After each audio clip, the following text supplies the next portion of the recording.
Լավ, ես ուզում եմ գնանք քո մանկություն, շատ արագ, որովհետև ես գիտեմ, որ քո երաժշտական տվյալները եւ երաժշտականությունը ինչ որ չափով ժառանգել ես տատիկից։ Այո, եկեք մի պատմություն պատմեմ, ես չեմ պատմել ոչ մեկի։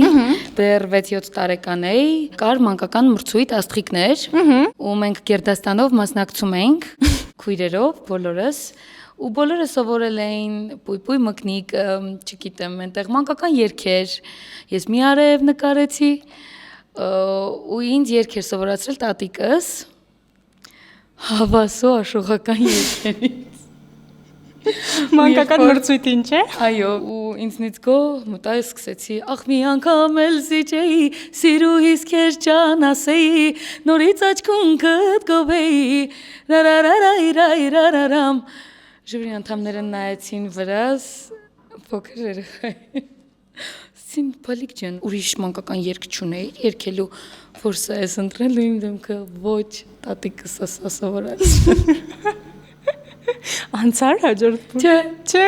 գնա մանկական երգեր սովորի, արի բարիկ ջան։ Ես տենց էլ ամբողջ կյանքում մանկական երգեր չսովորել։ Իսկ մանկության հետ ասոցացվող երգ Էլի աշխուղական երգեր են սիրային։ Չէ, ավելի հետաքրքիր։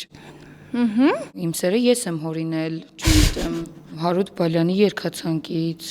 Երգի էլի։ Արման Հովհաննիսյանի։ Հեյ արի պարը պարենք, արի ջան ջան, մեր պարերին ջան ասենք, արի ջան ջան։